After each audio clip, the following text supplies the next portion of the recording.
मुंबई की जगमगाती Diwali fashion expo की भीड़ में मैं रोहन अपने हैंडलूम सिल्क के नए संग्रह के बीच खड़ा था। हवा में मिठाई और इत्र की खुशबू घुल रही थी और मेरे बनाए वस्त्रों की चमक हर तरफ फैल रही थी। तभी एक तेज हलचल हुई। एक चमचमाता रेशमी बोल्ट मेरे हाथों से फिसल गया और ठीक उसी क्षण एक आकृति मेरे सामने आई।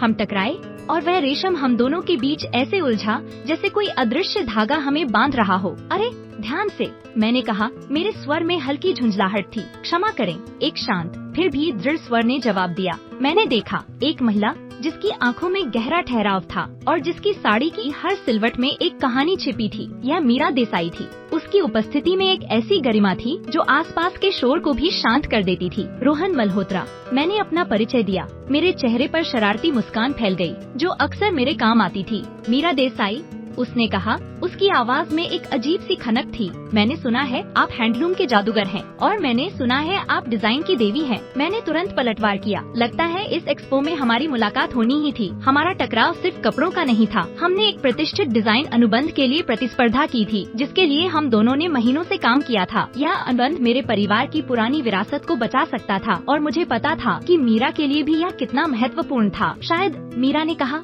उसकी आंखों में चुनौती की चमक थी। देखते हैं जादूगर और देवी में से कौन जीतता है। अगले कुछ दिन एक्सपो में हमारी मुलाकातें तीखी नोकझोंक में बदल गईं। हर बार जब हम मिलते, हमारे बीच एक अजीब सी ऊर्जा दौड़ जाती। मेरे सबसे अच्छे दोस्त समीर, जो मेरा भरोसेमंद दर्जी भी था, ने इसे भांप लिया। क्या चल रहा है यार? समीर ने एक शाम पूछा जब हम अपने स्टॉल को समेट रहे थे। तुम्हारी आंखों में चमक कुछ और ही कह रही है। कुछ नहीं, मैंने कहा अपने होठों पर मुस्कान दबाते हुए। बस एक प्रतिस्पर्धी है। बहुत अच्छी या बहुत आकर्षक? समीर ने छेड़ा। मैंने उसे एक तकिया फेंक कर मारा। तुम अपना काम करो। लेकिन समीर सही था। मीरा की उपस्थिति ने मुझे अजीब तरह से प्रभावित किया था। उसकी शांत बाहरी परत के नीचे एक ज्वाला धधकती थी, जो उसके स्केचों में साफ दिखती थी। एक रात एक्सपो बंद होने के बाद मैं अपने अटेलियर में काम कर रहा था। अचानक दरवाजे पर दस्तक हुई। मीरा खड़ी थी। उसके हाथों में कुछ डिजाइन थे। मुझे पता है यह देर हो गई है, उसने कहा। उसकी आवाज में थोड़ी हिचकिचाहट थी, लेकिन मुझे कुछ विचारों पर चर्चा करनी थी।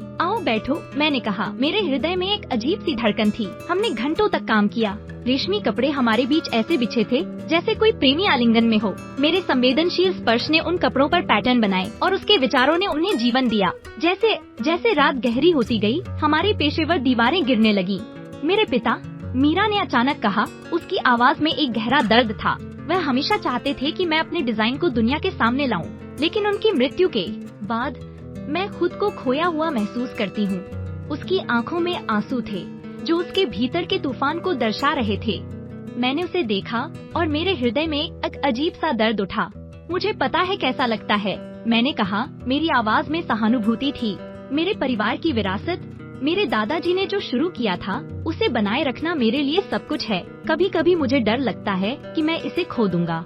उस रात हमारे बीच सिर्फ कपड़े नहीं थे, बल्कि हमारे गहरे घाव और छिपे हुए डर भी थे। हमारे स्पर्श, जो पहले सिर्फ कपड़ों पर थे, अब एक दूसरे की भावनाओं को महसूस कर रहे थे। तुम्हारे डिजाइन में तुम्हारे पिता की आत्मा है, मैंने धीरे से कहा। वह तुम में जीवित है। उसने मेरी ओर देखा। उसकी आंखों में कृतज्ञता थी। और तुम्हारे कपड़ों में तुम्हारे परिवार का प्यार है रोहन। समय बीतता गया। हमारी मुलाकातें अब सिर्फ काम तक सीमित नहीं थीं। हम देर रात तक मिलते, कभी मेरे अटेलियर में, कभी किसी शांत कोने में। हमारी बातचीत में अब सिर्फ डिजाइन नहीं, बल्कि जीवन की कहानियाँ भी शामिल थीं। एक दिन मीरा का भाई विशाल मेरे अटेलियर आया। विशाल एक तेज तर्रार व्यापारी, हमेशा से मीरा के मामलों में दखल देता था। रोहन, उसने कहा। उसकी आवाज में एक अधिकारपूर्ण स्वर था। मैंने सुना है आप और मेरी बहन काफी समय साथ बिता रहे हैं। हम एक बड़े अनुबंध पर काम कर रहे हैं, मैंने शांति से कहा। हाँ, अनुबंध, विशाल ने कहा। उसकी आंखों में संदेह था। मीरा के लिए मैंने एक बेहतर प्रस्ताव रखा है, एक ऐसा जो हमारे परिवार के लिए अधिक फायदेमंद होगा। मुझे लगता है यह मीरा का निर्णय है, मैंने कहा। मेरे स्वर में हल्की दृढ़ता थी। विशाल ने मुझे एक चेतावनी भरी नजर दी और चला गया। मुझे पता था कि वह मीरा के लिए कुछ ऐसा देख रहा था जो उसके व्यापारिक हितों के अनुरूप हो, न कि उसके हृदय के। कुछ दिनों बाद एक और समस्या खड़ी हो गई। मेरे परिवार में एक पुराना विवाद सामने आया। मेरे चाचा ने हमारे पैतृक वस्त्र कारखाने के एक हिस्से पर दावा कर दिया। यह मेरे लिए एक बड़ा झटका था। मेरी विरासत खतरे में थी। मीरा को जब यह पता चला तो वह मेरे पास आई। मुझे अफसोस है रोहन, क्या मैं कुछ कर सकती हूँ? पता नहीं, मैंने कहा। मेरी आवाज में निराशा थी। यह सब इतना जटिल है। मीरा ने मेरे पास आकर मेरा हाथ थामा। उसका स्पर्श मेरे लिए सांत्वना लेकर आया। हम इसका सामना साथ करेंगे, उसने कहा। तभी विशाल ने एक और चाल चली। उसने मीरा के लिए एक अमीर व्यापारी के बेटे अर्जुन से शादी का प्रस्ताव रखा। अर्जुन ने एक्सपो में मीरा के डिजाइनों में दिलचस्पी दिखाई थी और विशाल ने इसे एक अवसर के रूप में देखा। यह हमारे परिवार के लिए एक बड़ा विलय होगा। विशाल ने उसे समझाने की कोशिश की। मीरा मेरे पास आई। उसकी आंखों में परेशानी थी। मैं क्या करूं रोहन, तुम अपने हृदय की सुनो, मैंने कहा। मेरे स्वर में एक अजीब सा दर्द था। दिवाली की रात आ गई।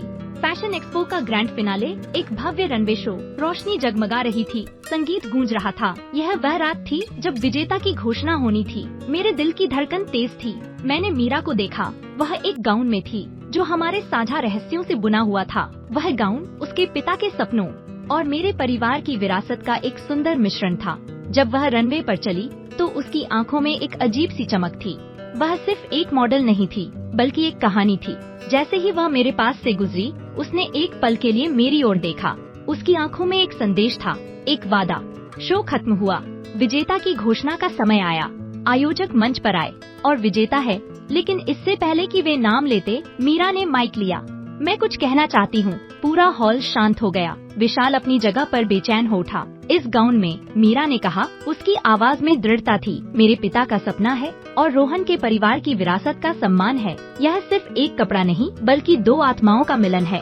उसने मेरी ओर देखा। उसकी आंखों में प्यार था। रोहन, तुमने मुझे सिखाया कि अपने सपनों को कैसे जीना है और अपने घावों को कैसे भरना है। वह मंच से उतरी और मेरी ओर बढ़ी। हॉल में सन्नाटा था। उसने मेरे पास आकर मेरे हाथों को अपने हाथों में लिया। उसकी आंखों में एक गहरा भाव था। मैं तुमसे प्यार करती हूँ रोहन, उसने फुसफुसाया। मैंने उसे अपनी बाहों में भर लिया। भीड़ ने तालियां बजाईं, लेकिन उस पल मेरे लिए सिर्फ मीरा थी। उसकी उपस्थिति ने दुनिया को शांत कर दिया था। मैं भी तुमसे प्यार करता हूँ मीरा, मैंने कहा। मेरी आवाज भावनाओं से भरी हुई थी। उस रात हमने सिर्फ एक अनुबंध नहीं जीता, बल्कि हमने एक दूसरे का हृदय जीता। विशाल ने अपनी हार मान ली और अर्जुन ने अपनी किस्मत कहीं और आजमाई। मेरे परिवार का विवाद भी सुलझ गया, क्योंकि मीरा की मदद से मैंने एक नया समाधान खोज निकाला। हमारे अटेलियर अब एक हो गए थे। रेशम और डिजाइन, प्यार और सपने। हर सुबह हम एक नई कहानी बुनते एक साथ। हमारे स्पर्श, जो कभी कपड़ों पर पैटर्न बनाते थे, अब एक दूसरे के जीवन को आकार दे रहे थे। हमारी यात्रा शुरू ही हुई थी और हर नया दिन